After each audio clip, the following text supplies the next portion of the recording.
Salam dostlar. Əgər Temu, Trendyol, Amazon və ya digər xarici alış-veriş saytlarına sifariş verirsinizsə, bu dəyişiklik sizə birbaşa təsir edir. Çünki iyunun 1-dən etibarən gömrük bəyannaməsinin təsdiqlənməsi qaydasında dəyişiklik edilib və artıq əvvəlki üsulla sistemə daxil olmaq mümkün deyil. Gəlin qısa və sadə şəkildə baxaq görək nə dəyişib və bundan sonra nə etməliyik. Əvvəllər Smart Custom sisteminə şəxsiyyət vəsiqənizin FIN kodu ilə daxil olub elektron ticarət bəyannaməsini təsdiqləyə bilirdiniz. Yeni qaydaya əsasən isə bu üsul artıq ləğv olunub. Bundan sonra bəyannamənin təsdiqlənməsi üçün şəxsiyyətinizi rəqəmsal şəkildə təsdiqləməlisiniz. Bunun üçün isə asan imza, sima imza və ya digər rəqəmsal autentifikasiya vasitələrindən istifadə olunacaq. Bəs bu dəyişiklik niyə edildi?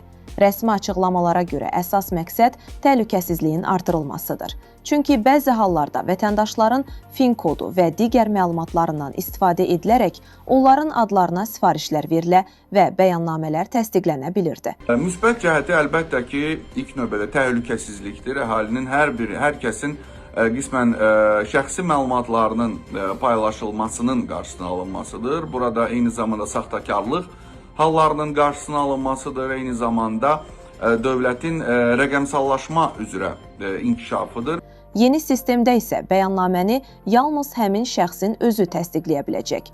Yəni, başqa bir şəxs sizin yerinizə bəyannamə rəsmiləşdirə bilməyəcək. İlk növbədə əhalidə qismən asan imza xərclərinin artmasıdır. Bununla yanaşı qismən yaşlı təbəqənin müəyyən bu beynəlxalq alış-satış sistemində iştirakını qismən məhdudlaşdırır.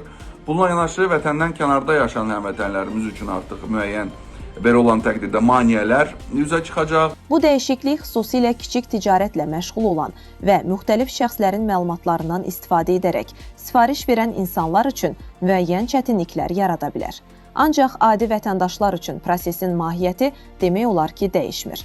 Sadəcə əvvəl FIN koddan istifadə edilirdisə, indi sima imza və ya asan imza vasitəsilə təsdiq aparılacaq.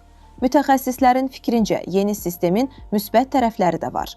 Belə ki, rəqəmsal imza ilə təsdiqlənən bəyannamələrin emalı daha sürətli həyata keçirilə bilər. Bu isə bağlamaların gömrükdən keçmə müddətinin azalmasına və çatdırılmanın sürətlənməsinə kömək edə bilər. Əgər hələ də telefonunuzda sima imza tətbiqi yoxdursa, əvvəlcədən quraşdırmanız faydalı olar. Çünki xaricdən sifariş verənlərin əksəriyyəti yaxın zamanda bu sistemdən istifadə etməli olacaq.